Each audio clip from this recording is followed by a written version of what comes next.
with collectibles in the background behind me, let us discuss Niederreiter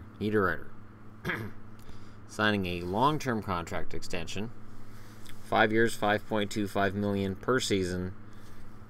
What this leaves them with is $10 million in cap space.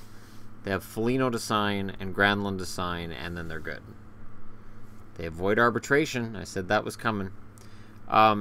Next summer, Mikko Koivu is off the books at $6.75 million, but he's 34.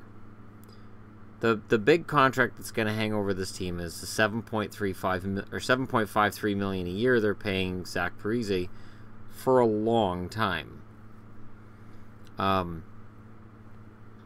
don't know that they necessarily are going to have major cap problems. It depends on how much Granlund gets. I don't think Foligno's going to get a lot. I think he'll get about $2 million. Granlund, well, I mean, if Niederreiter's worth $5.25 million, Granlund's got to be worth $6 million. So that takes them down. If Granlund gets $6 million, and then another $2 million goes to Foligno, that leaves them $2 million in cap space to start the season. It's not the end of the world. I mean, they're a team that performed very, very well. They've got some good depth in every area, and a lot of contracts come off next year.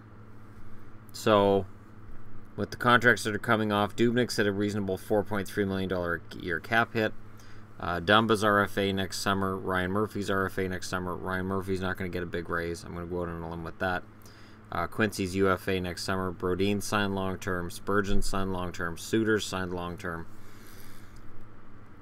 And the Suter and Parise contracts were long ones when they were signed, and the Wild knew what they were doing when they signed them. And I'm okay with that. I think Minnesota has taken care of what they need to, and I think they're a good team going forward, and they're capable of, well, I'm personally hoping that the Wild do well, because I've got them predicted to be second in the division, so getting Niederreiter under contract and hopefully Granlund soon, that goes a long way to helping with that. But we'll see.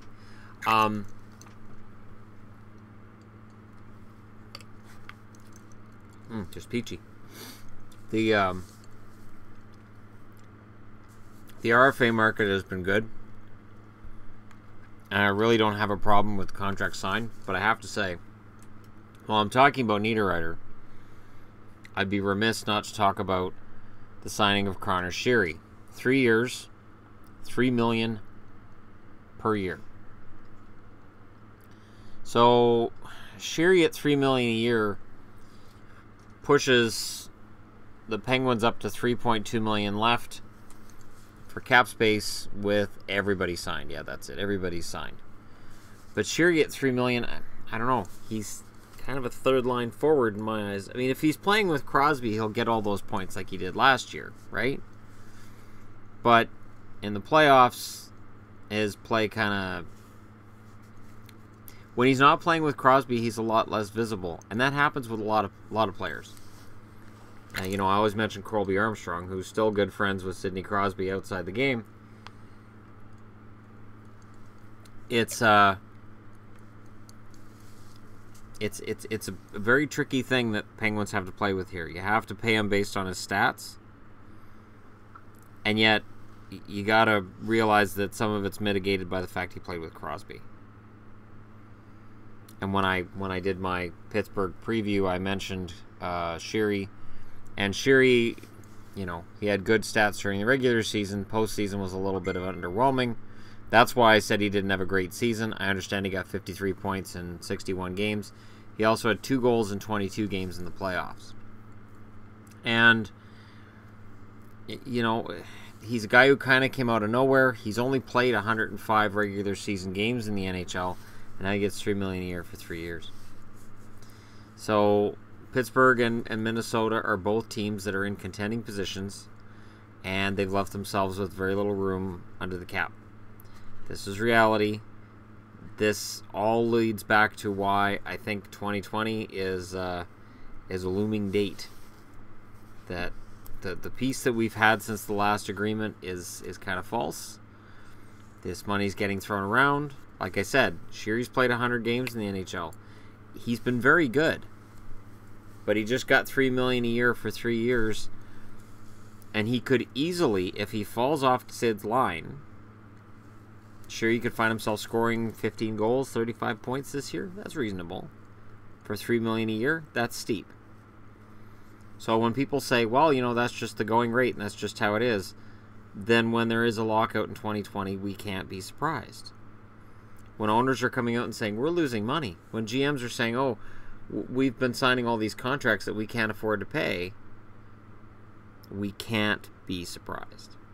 We can pretend we're surprised, but come on. I've seen this pattern since the 90s. So, do I think they're good contracts? Sure. Niederreiter's been very good since he got to Minnesota. I think the Islanders gave up on him too soon. And Sheary is one of those guys who's very good with Crosby. He knows where Crosby's going to be, and he knows where to be for Sid, and it works. But if he's playing with anybody else, Sheary's point totals are going to drop like a rock. And when you've got a guy who it depends which line he's on and who he's playing with, that's going to affect his point totals that potentially that dramatically.